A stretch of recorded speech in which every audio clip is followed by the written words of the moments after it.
옆 사람에게 인사 나누겠습니다. 네, 우리 풍성한 한가위를 여러분 보낸 줄 믿습니다. 모든 사람들이 가장 즐거워하는 절기 그리고 명절이 있다면 바로 한가위라고 할 수가 있겠죠. 설날도 물론 새해가 시작되면서 좋겠지만 그때는 겨울이니까 무엇보다도 열매를 맺고 곡식이 익어가는 계절이 바로 추석이기 때문에 우리의 가장 또한 행복한 명절인 줄 믿습니다. 여러분 이 명절을 이제 보내오셨는데 여러분 앞으로도 여러분의 삶 가운데 풍성한 열매가 가득한 삶이 될 수 있기를 축복합니다. 가을은 수확의 계절이라고 하는데요. 농사를 짓는 분들이 종종 이렇게 말을 해요.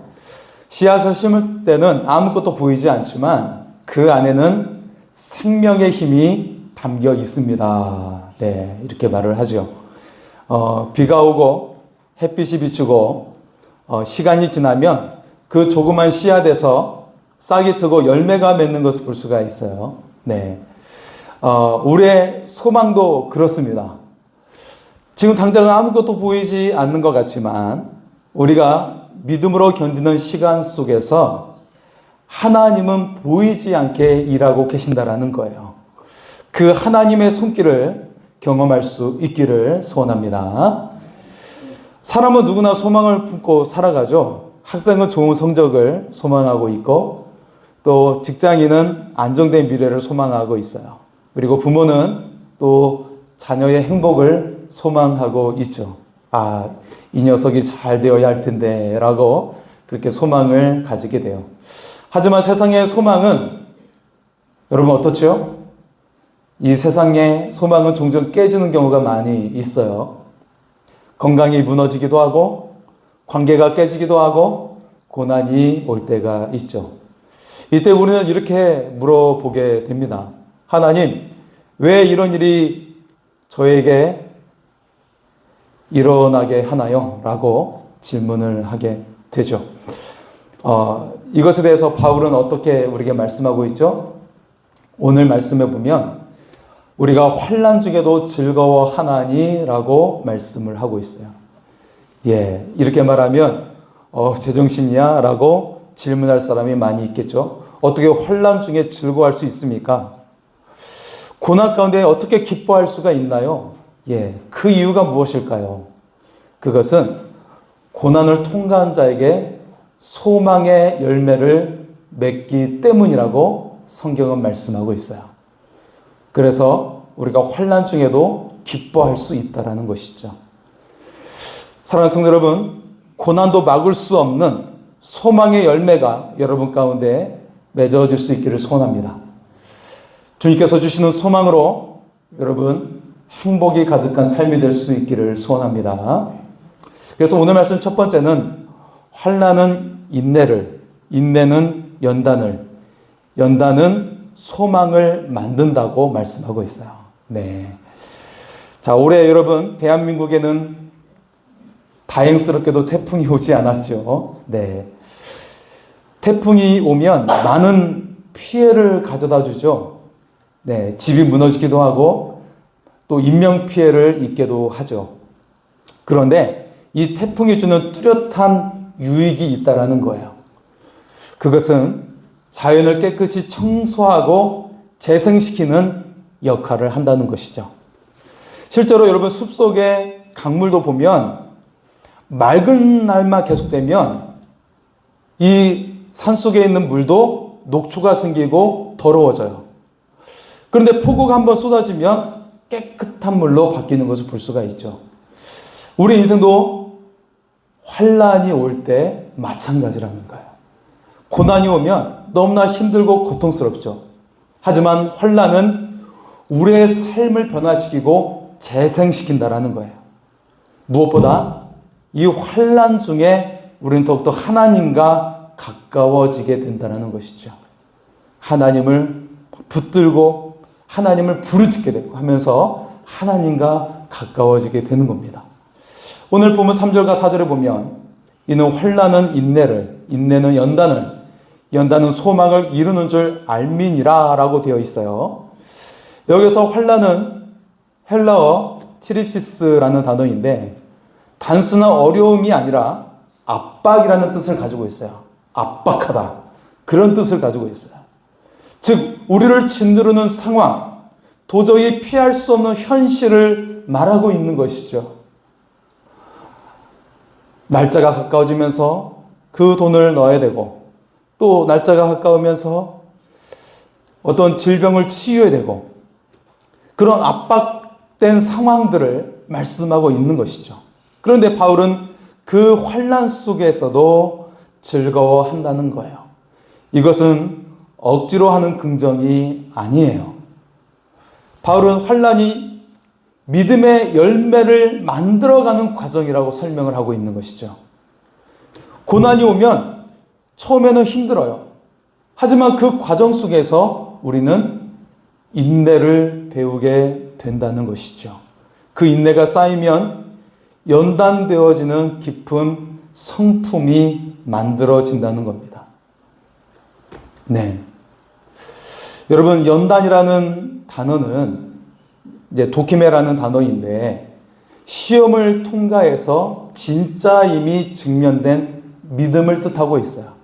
그래서 그 믿음이 진짜인지 아닌지는 무엇을 통해서 시험을 통과할 때 나오게 된다는 거예요.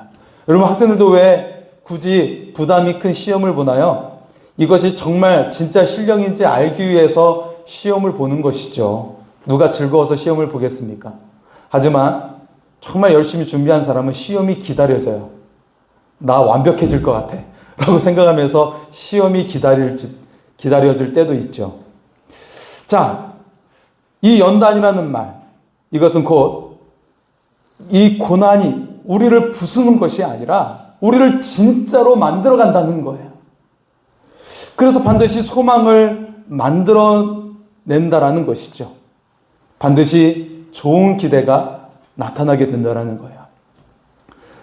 저랑 같이 공부했던 분이, 이제 그분은 저보다 나이가 훨씬 많은 분인데요. 그분 이제 같이 신학을 공부했었는데, 이제 이런 이야기를 하시는 거예요. 자신이 어린 시절에 이제 군부 정권에 의해서 아버지가 대학에서 가르치는 그런 분이셨는데 잡혀갔다라는 거야.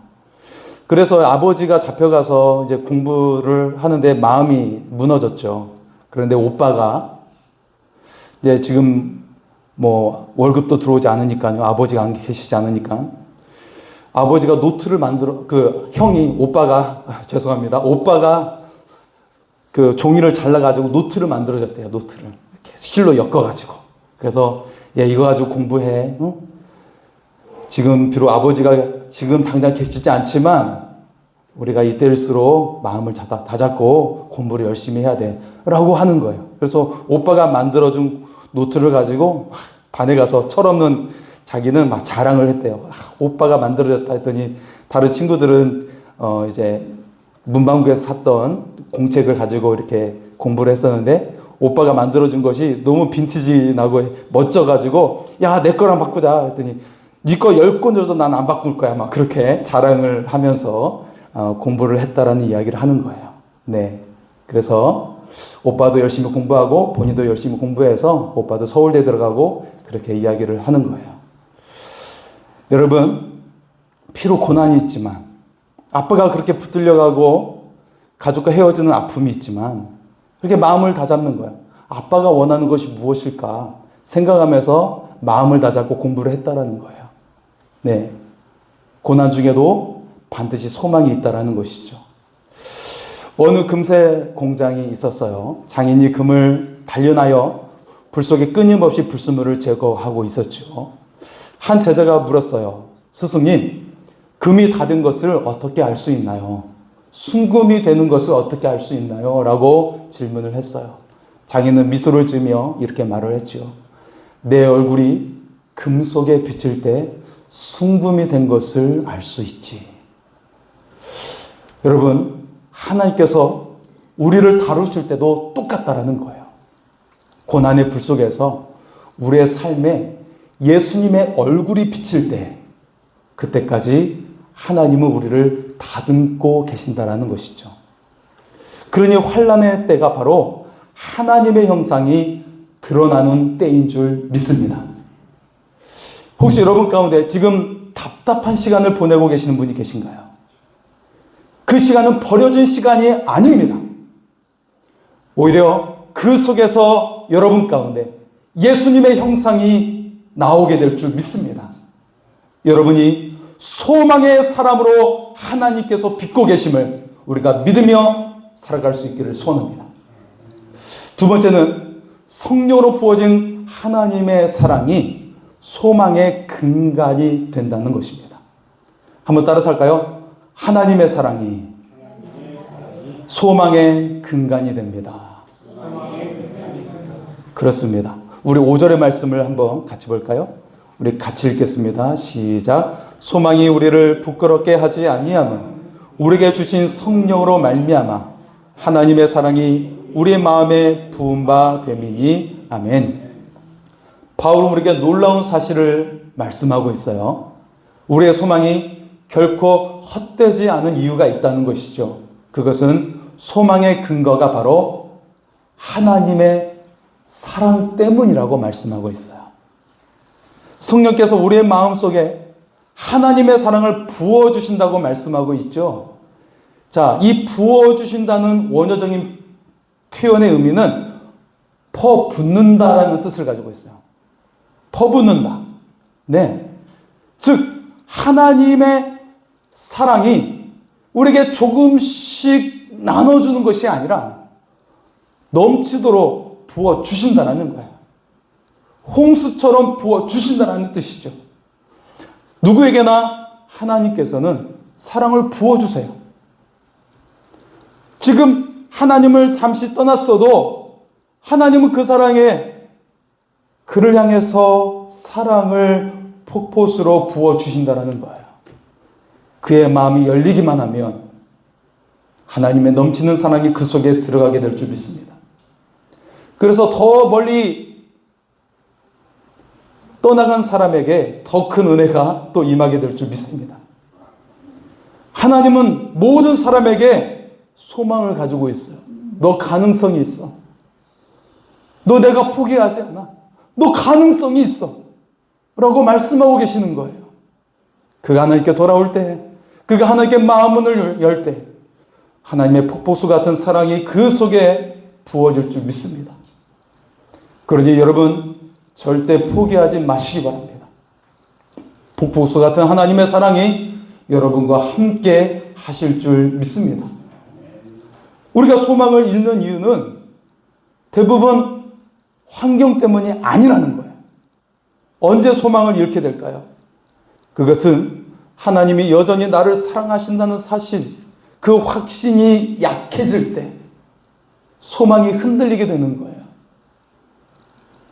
하나님의 사랑이 언제나 넘치도록 부어주신다고 말씀하고 있어요.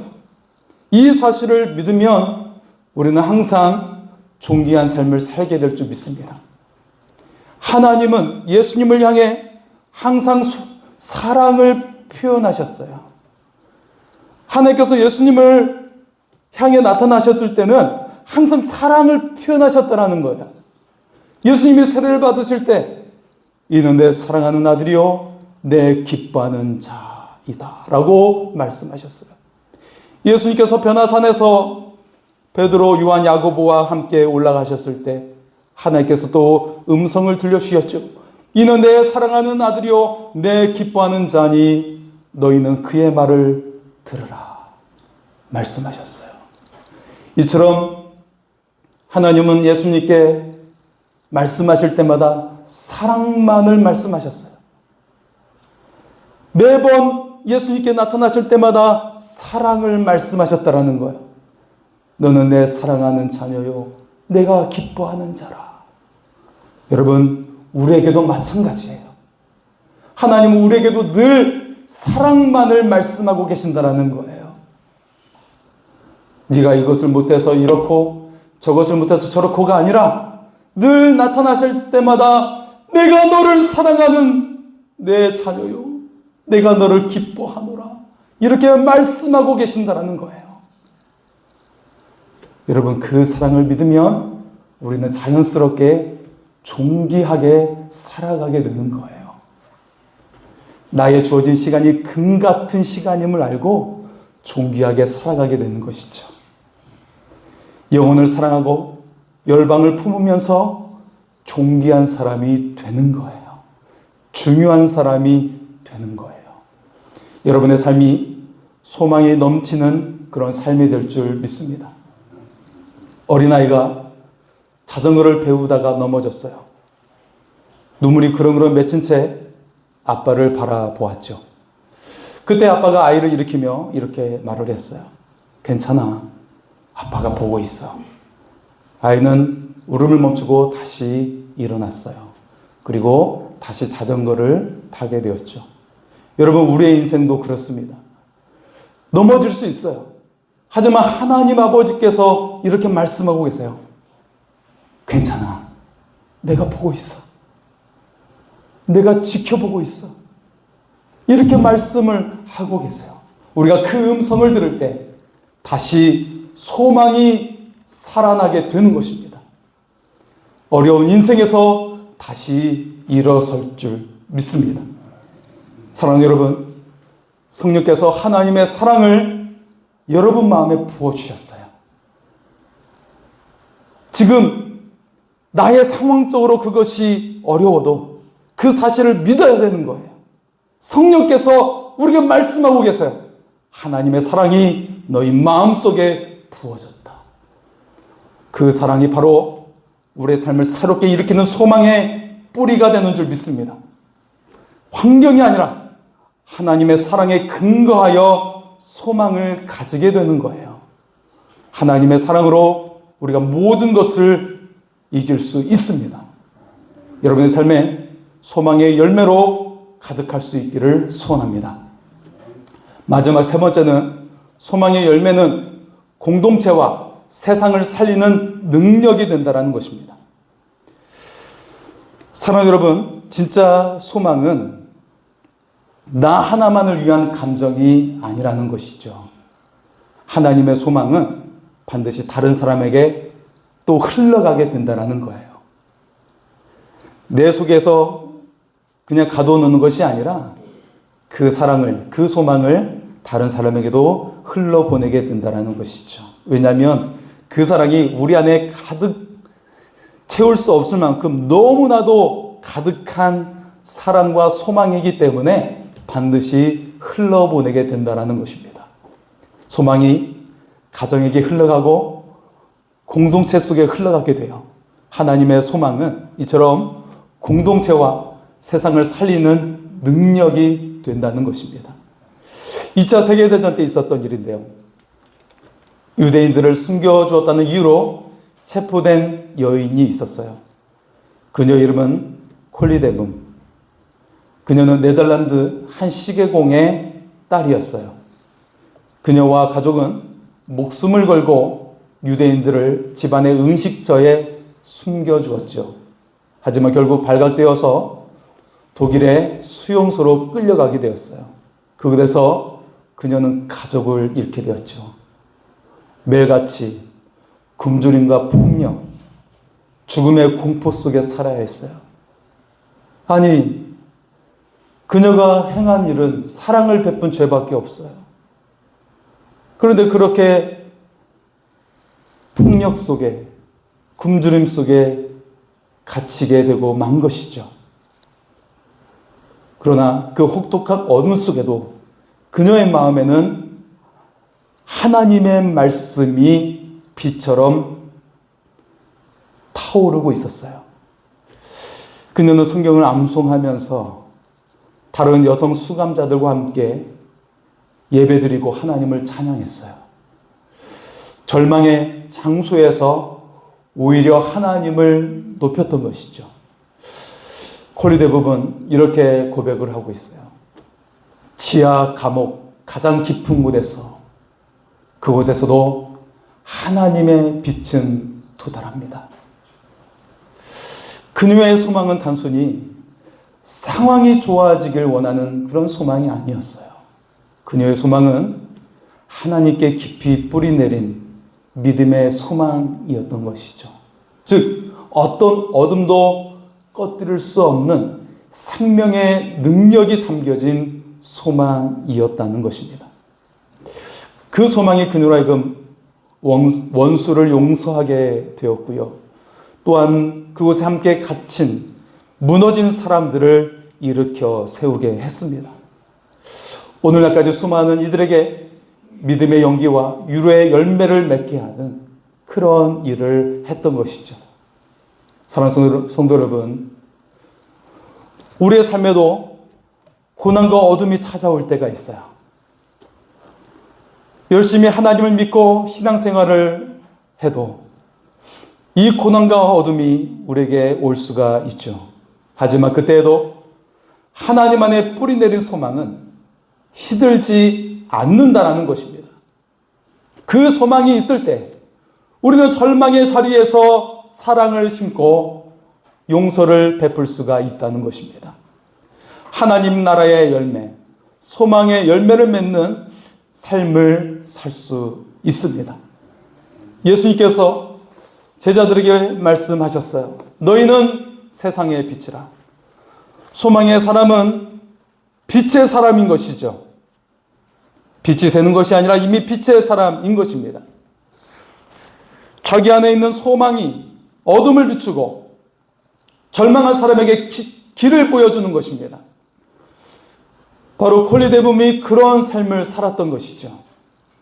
그녀의 소망은 어둠 속에서 빛이 되었어요. 다른 이들에게 용기와 생명을 불러일으켰습니다. 베드로전서 3장 15절은 이렇게 말씀하고 있어요. 우리 한번 볼까요? 같이 읽겠습니다. 시작. 너희 속에 있는 소망에 관한 이유를 묻는 자에게 대답할 것을 항상 준비하되 온유와 두려움으로 하고. 자, 우리는 소망의 열매를 맺는 삶을 살 수가 있어요. 그런데 세상은 그 빛을 보고 이렇게 질문을 하겠죠. 어떻게 그렇게 소망을 가질 수 있습니까? 그 절망 가운데 어떻게 평안을 간직할 수 있습니까? 그때 우리는 담대히 말할 수가 있어요. 내 소망은 예수 그리스도이십니다. 십자가의 고통까지도 이기시고 부활하신 예수, 그분이 바로 나의 소망 되십니다. 나의 어둠 가운데 함께 들어가시고 십자가를 지신 예수님, 그분이 바로 나의 소망이 되십니다.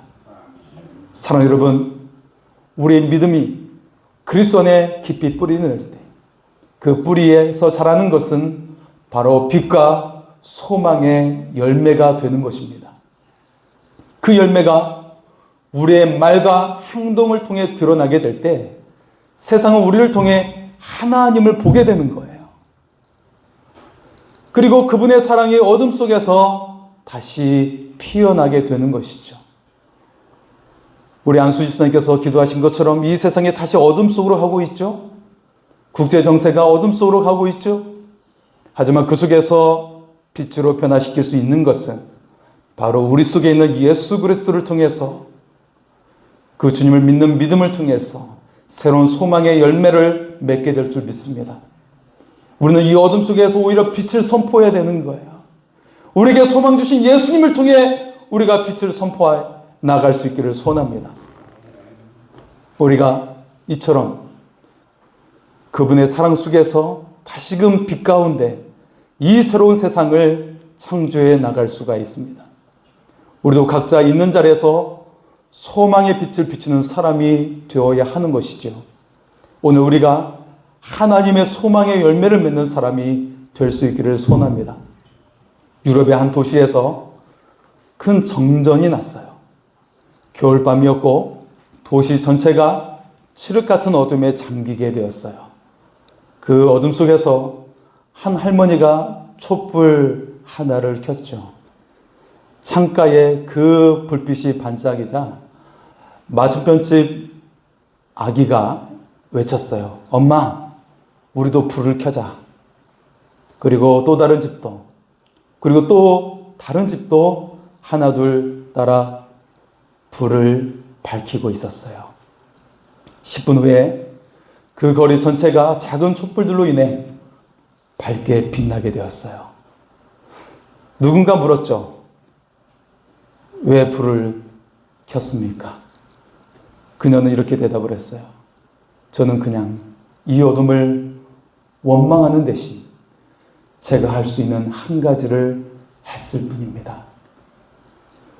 여러분, 소망은 거창한 것이 아닙니다.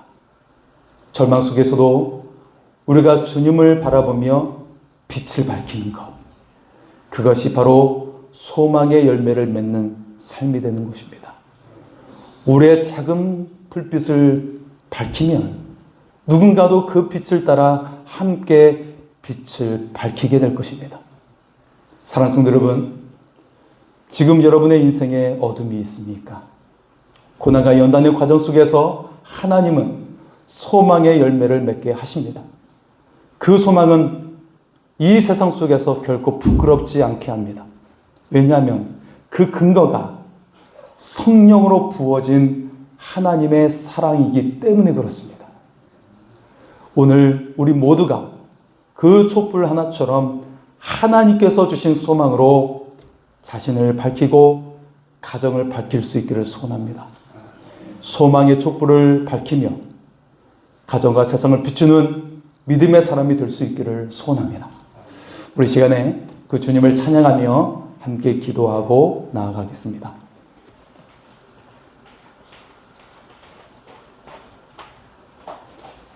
예, 제가 기도하고 바로 성찬예식으로 그렇게 하고 성찬예식 끝나고 찬양하겠습니다. 살아계신 주 하나님, 이 시간 성찬예식으로 나가오니 하나님의 은혜 가운데 함께하여 주시옵시고 우리 가운데 임재하신 주님을 고백하며 생명의 삶, 소망의 삶을 살게 하여 주시옵소서. 주께 영광을 돌리며 예수님의 이름으로 기도하옵나이다. 아멘.